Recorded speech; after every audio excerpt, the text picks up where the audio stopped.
What's up, everybody? This is A7X Van Ben, and this is another fleet making video. We're going to talk about Peng Fort Frenzy 2.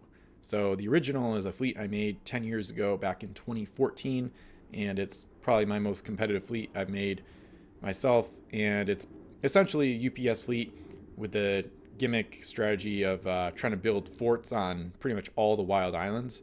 So I noticed I was looking at competitive fleets recently, and I noticed that it could be optimized further.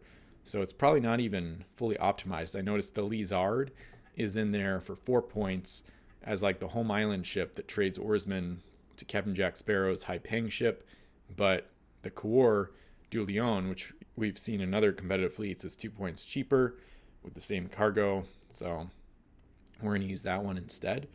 And so we're going to go on PSM list, hit create, and we're just gonna, for now, I'm just gonna call it HPFF 240 and save it like that. And most of it's gonna be the same as the original Peng Fort Frenzy, but there's gonna be some little differences. So we'll add the same basic setup. So the Peng is one of the fastest ships in the game. We're gonna add Captain Jack Sparrow, of course, so we can trade treasure home really quickly. And I'm going to get our helmsman on there and our explorer, of course. So she'll be moving at least SL, SL, and then Micron's going to double that. So those are the three crew that she'll have aboard. And then we're going to add, I guess the second ship should be the Coeur. She'll be at the home island. So Coeur du Lion. And I'm just going to add 2 pirate oarsmen to start. So I'm going to add Hidden Cove. So the 2 points we save with the Lizard being swapped for the Coeur, that's actually going to be used to add Hidden Cove to the fleet. So we're going to add that to the description, +2 for Hidden Cove, as usual. So in the original fleet, I had no Hidden Cove.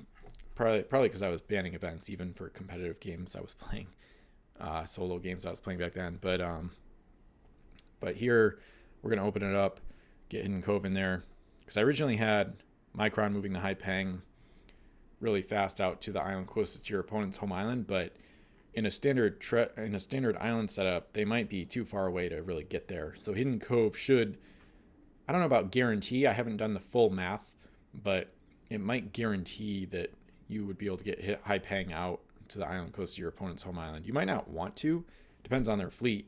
And obviously you'd have to go first to guarantee that you would explore it first, because if they go first, they might explore it first, especially if they have their own UPS fleet or Hidden Cove, things like that. And this fleet is designed for competitive tournament play more than anything else. So you might encounter some really good fleets with this, but so it kind of depends. You might not want to go to that island. It's just kind of part of the gimmick strategy of, if you're trying to build forts on all the wild islands, you would want to build it on the closest island to your opponent's home island first, because that one's probably going to be the one they explore first. So if you go first and you miss that opportunity, they're probably going to take gold from it and make it not really worth building a fort on, or they might build their own fort on it, things like that. So, all right, so we've got Hidden Cove, we've got our home island ship with the 2 oarsmen. We're going to need more than that, but we're going to get more. I'm probably going to add more oarsmen to the Coeur soon,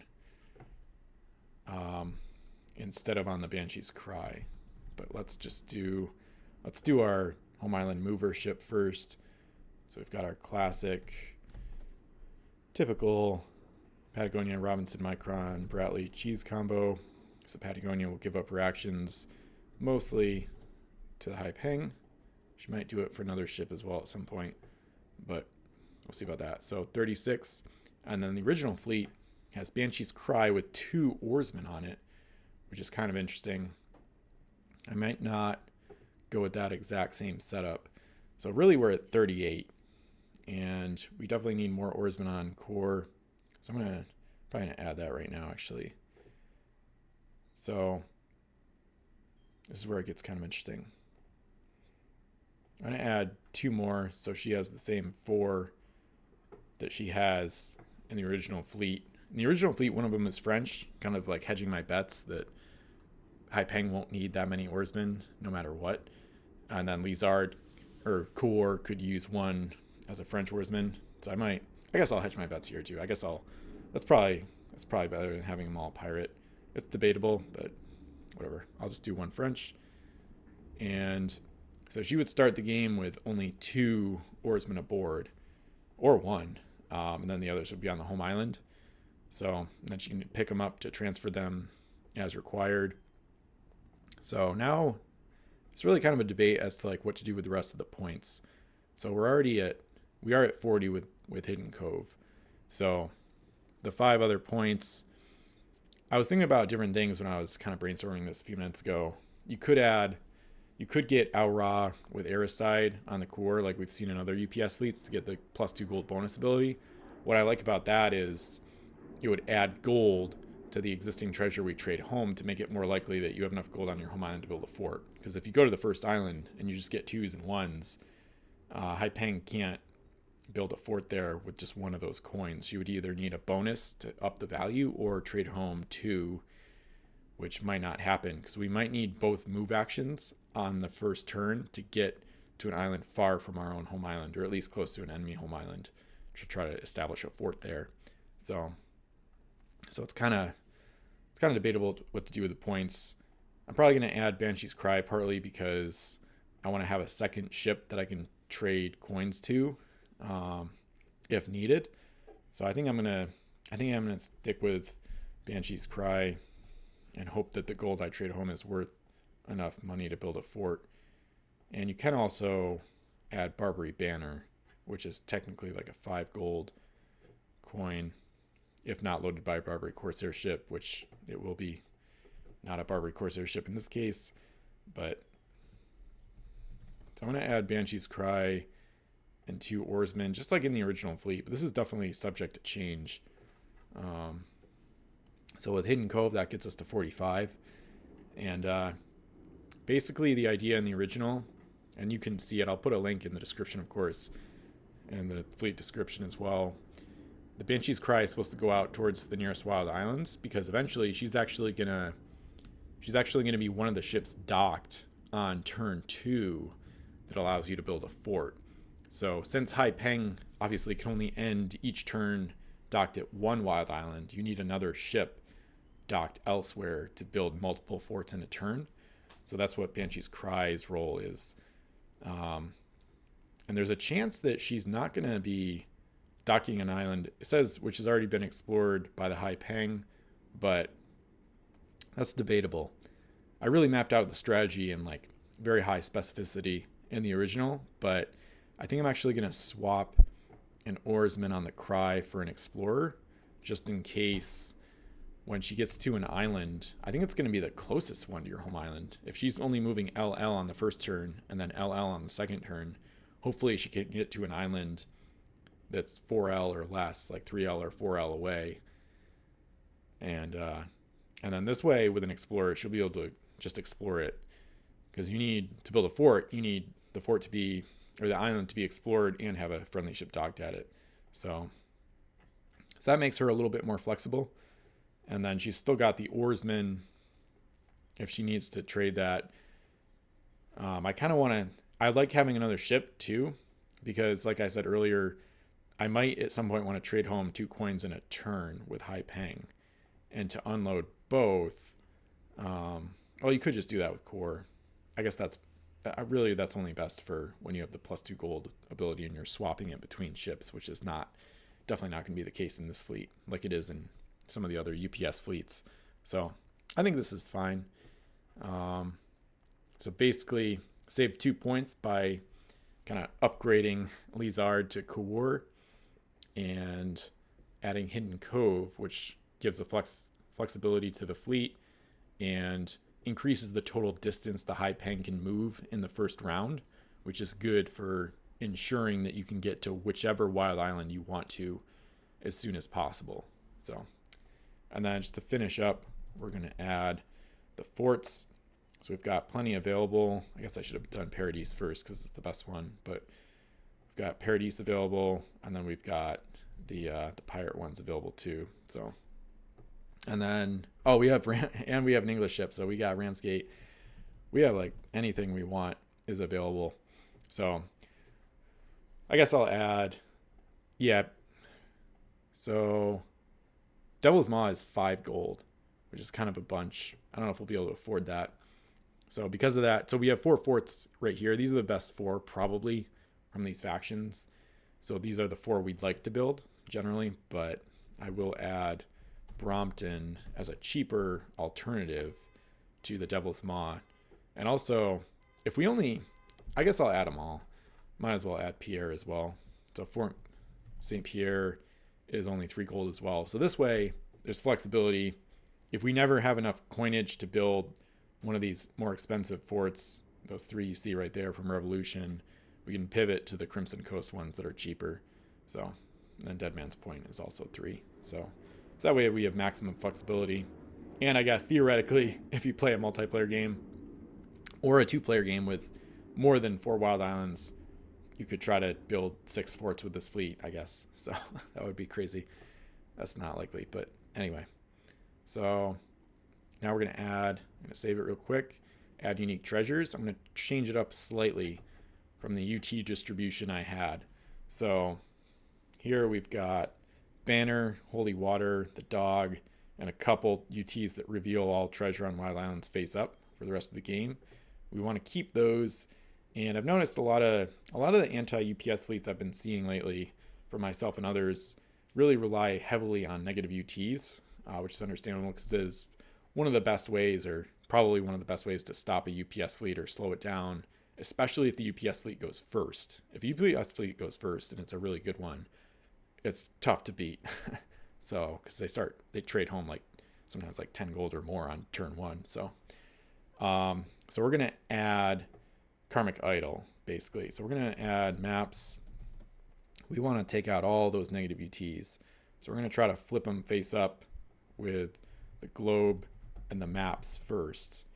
And then we're going to try to knock them out of the game with the idol and the codex. So this is kind of the core 4. So with these 4, it's very likely you're going to be flipping all gold up and seeing where everything is and seeing what treasures you should trade home. You might see which wild islands you should not go to. Like Maps of Alexandria might reveal an island that has like Missionary and Plague on it, or Missionary and Wolves and stuff like that. So, and then hopefully, ideally you'd find these together, and then like the maps and the idol, and then you could flip them up and then knock them all out. It would knock out these other 2, but the key is that it would destroy a lot of the most or all of the, I guess all, I think, of the negative UTs. So I should probably check that in the code just to make sure. Try to check it really quick, because there's definitely a good code entry on Karmic Idol or Piratic Codex. So yeah, yep.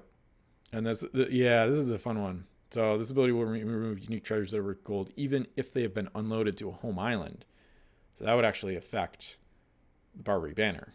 So we're probably not going to include that. And we only have 1 more UT slot anyway. With the 8 for 15 standard treasure rules, we need 3 regular coins. So we only have space for 1 more UT anyway. So probably just do the Dog, I guess. It's kind of boring, but I think it's going to be more useful than Holy Water. And Peng has 2 cargo spaces open because Captain Jack Sparrow links to all pirate ships. So she has 5 cargo minus 3 that take up space. So she's actually got room to bring aboard the Jailhouse Dog and flip it at the opportune moment and knock out another negative UT. So that way we have like maximum negative UT cancellation going on, which is probably going to be good for this fleet. So I think that's pretty much it. So in terms of comparing it to the original, I think it should be a little bit more effective. I don't really know why I defaulted to Lizard. I don't have the Lizard, and I think I had Core even back when I made this fleet. So I don't know if it was based on one of Darren's UPS fleets that used the Lizard probably, or I just forgot that Core could easily do this job. But anyway, I think this upgrade will help. You get Hidden Cove in there, which is good. there's a slight chance if you go first, you might Hidden Cove the Banshee's Cry. If the islands are tight enough, if they're only 3L apart each, Peng could move, explore the first island closest to your home island. This kind of goes against like building a fort close to the enemy home island, but I guess if the home islands are close, that could still be the case. But Peng could move, explore the island closest to your HI, send a coin home, and then move again with Micron, and then explore another island, and then you could Peng, or you could Hidden Cove the Cry out to that first island, and then you could build 2 forts on turn 1 because you've sent home 2 coins. They both need to be at least 3 gold, so there is that caveat, but that is kind of a problem for this fleet. So I don't know if I'm going to test this one actually this year in 2024, but yeah, at some point I'll test it out and kind of see if there's problems with gold values. And if there is, like you can't build forts, the coins aren't good enough values, I'll probably swap out some stuff to get Aristide in there. He's a full 3 points, adding him and Al Ra to the core. So I'd either have to ditch one of these 4 oarsmen and both crew on the Cry, or just ditch the Cry entirely and then have 2 other points. I guess Mermaid, yeah, you could ditch the Cry and her crew. That frees up 5. That could get you Aristide on core, and then you have 2 points for Mermaid, which is an L+L ship from Crimson Coast. She can't have she won't have an explorer and can't have one at that point, but that could be an interesting alternative. That wouldn't be much of a downgrade. That could actually be more useful for building forts, but we'll see. I think I'd rather play test it a little bit closer to the original first, and then see if Aristide feels necessary. So, and yeah, just to specify, I think the other 3 coins would be probably 3 5s. It doesn't matter too much as long as they're all worth at least 3. So you don't want a 1 or a 2 in there because those aren't enough to build a fort. So I'll put 3 5s. So you could do 6 6 3 or whatever, or 7 3 5. You could do all sorts of stuff, but probably just keep it simple for now, and maybe change it later if I want to. But anyway, so that's Peng Fort Frenzy 2. Hopefully it'll do well. I think it should be pretty competitive, especially if it does better than the original. The original is quite effective, and like I said, I'll put a link to it, and it's got a good record, and it actually got to the finals, I think, of Facile Tournament number 2, I believe. So it's definitely a competitive fleet. So with the upgrade, hopefully it'll be even better. So feel free to leave your thoughts on the fleet, and check out the affiliate links if you want to support the channel and my site, Pirates with Ben. I get a commission from the eBay and Amazon links in the description, and you can actually find pirate stuff in them too. So, and feel free to leave a like, comment, subscribe, and I'll see you in more videos.